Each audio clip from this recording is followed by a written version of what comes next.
Anthropic just released Opus 4.6, and within the same week, OpenAI dropped GPT-5.3 Codex. Both models are now available in Cursor, so I gave them two identical tasks and compared the results. In the first test, I asked each model to build an app from scratch from a detailed PRD, the same spec, the same requirements, and both models were able to choose their own tech stack. One model finished 3 times faster, and when both builds were spun up in dev mode, there was a clear winner of the two. The second test is visual comprehension. Both models got screenshots of the Stripe homepage and were asked to rebuild it from the images alone.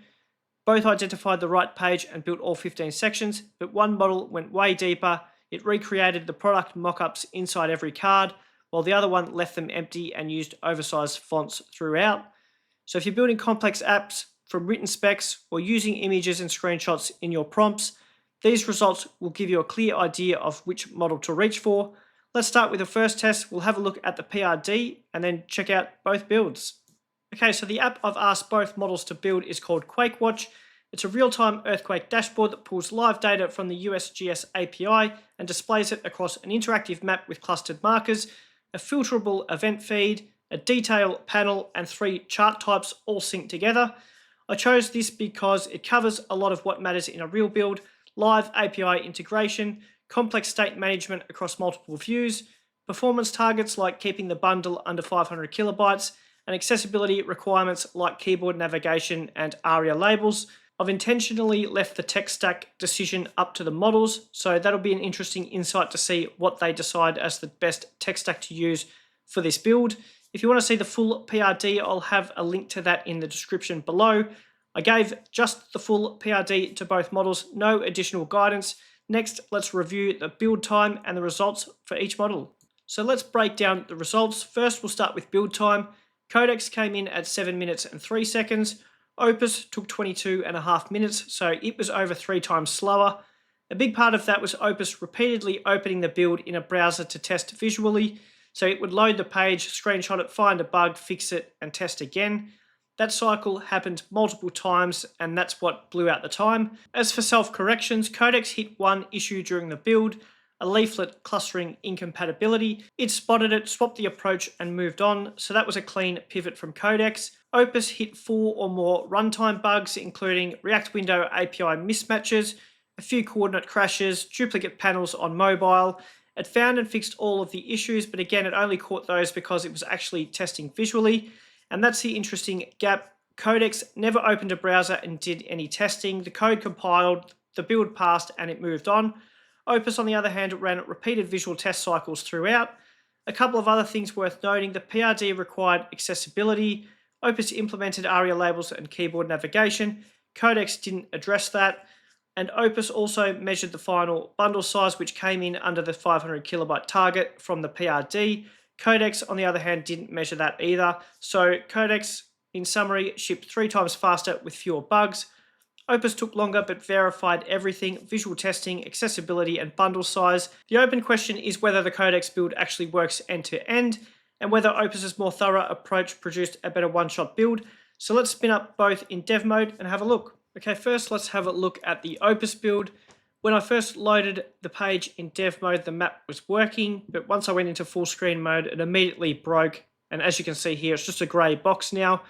We've got our tabs at the top that all seem to work. These filters were working before I went into full screen mode. We've then got the earthquake details on the right-hand side. But again, as I mentioned, this map has now broken that I've gone into full screen mode. If I scroll down, you can see the map also takes up more space than it should. And at the bottom, we've got more breakages. So the Opus build has a few issues. If we get right to the bottom here, outside of that map panel, we then have the statistics at the bottom. We can see magnitude distribution, events over time, and depth distribution. So that's all working. The only issue here is the map on the Opus build. Other than that, it has executed everything else. Let's now quickly have a look at the GPT 5.3 Codex build. Here we can see the Codex build works. When I go into full screen mode, the map is still working. We've also got the same options up here for the time and also a filter based on magnitude. These all work as well, so it's executed that correctly. We can see it also zooms in once you narrow down the filter. We've also got the information on the right hand side, similar to how Opus had it. But if we scroll down, we can see the map only takes up this small area. We can zoom in and out, but there's not that extra section of just empty grey box, which we saw on the Opus side. And then here we can see the same information as we saw at the very bottom of the Opus build. We've got magnitude distribution, events over time, and depth distribution. So in terms of the build, GPT 5.3 Codex is a lot cleaner and a lot more functional, which is interesting given that it was a lot quicker and didn't do any testing. Opus, as we remember, did a lot of testing and found some bugs, but as we can see, there are still a few bugs in the build when we run in dev mode. And if we look closely, we can actually see the reason why the Opus build broke and why the Codex build didn't. On the right-hand side where we have the earthquake information, we can see Codex has a scroll bar. So all of this information is here, but it's limited to this space and you have to scroll down to see all of the entries. On the Opus side, it didn't have a scroll bar. That's why there was so much extra space and empty space on the map side, because this information was extended right down to the bottom rather than being limited to a position here and then having a scroll bar. So that was the cause of the issue. And as we can see with Codex, that's why it has done a better job with the build. The fact that it was 3 times quicker and has done a much better job with the build is a really big plus for Codex. So again, if you're looking at using text prompts and building out complex apps, Codex, very strong and produces really good code. This, again, from a one-shot build, 3 times quicker than Opus, is a really great result. Next, let's move on to a visual test where we'll ask both models to rebuild a landing page based on some screenshots. For the second test, we're switching from a written prompt to a visual prompt. So we've already tested the models to see how they can handle a really detailed written prompt with the PRD. Now I'm going to provide screenshots of the Stripe homepage and ask the models to recreate it based solely off the screenshots. There's a lot of information and distinct components in this homepage. There's a hero with animated gradients, a solutions grid with product mockups built into the cards, a dark stats block, enterprise and startup showcase sections, a full developer integration area, and a massive multi-column footer at the bottom. I'll quickly scroll down so you can see that. There are a few animations as well. Because they are static screenshots, the models won't really be able to tell what is animated and what isn't. So it'll be more of a static build, but there's a lot of information here and components that will need to be rebuilt. So this will be a really good test to see if it can take an image and rebuild that based on just the screenshot alone.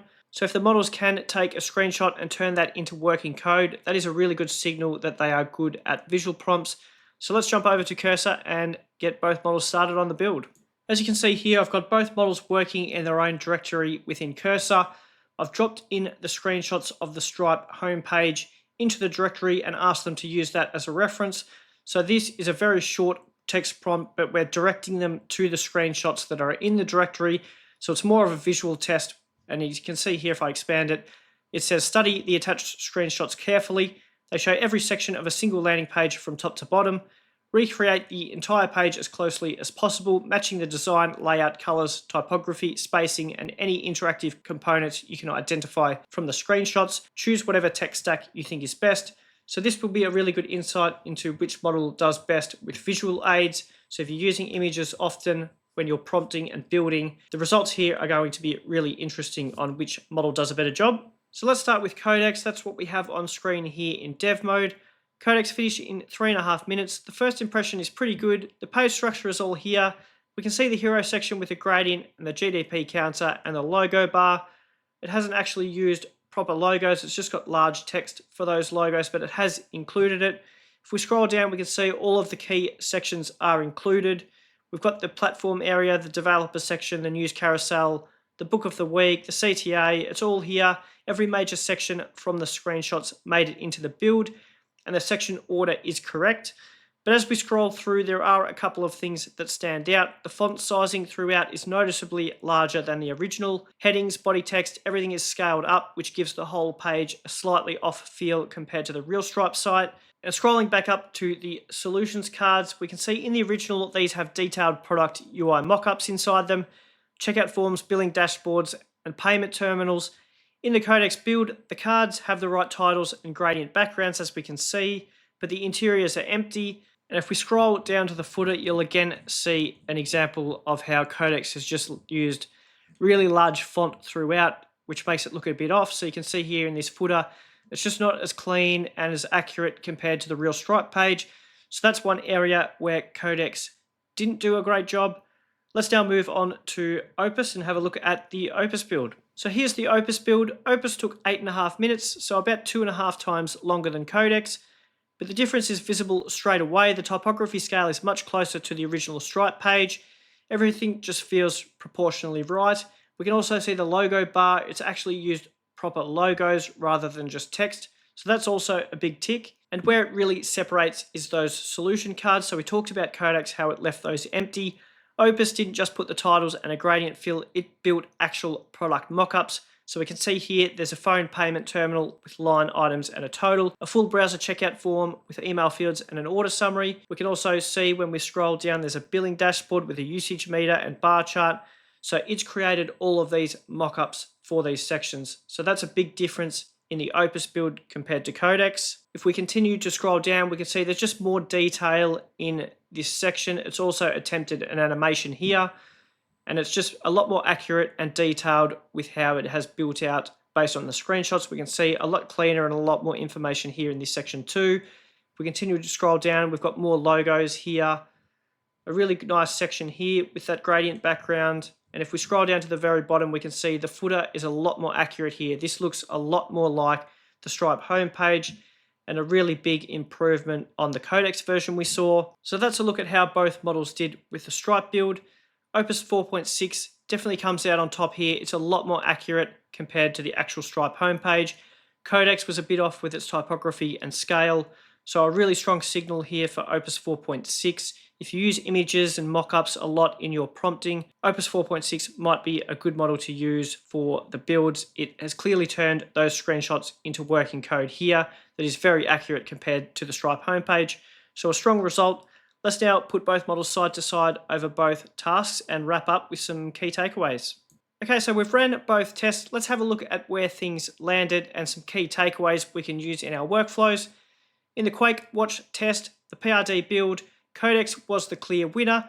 It finished in 7 minutes compared to Opus at 22, and when both builds were spun up in dev mode, the Codex build actually worked better. The map rendered correctly in full screen. The earthquake list was contained in a scrollable section. The Opus build, on the other hand, had issues. The map broke in full screen mode, and the earthquake list extended all the way down the page instead of staying in its scroll container.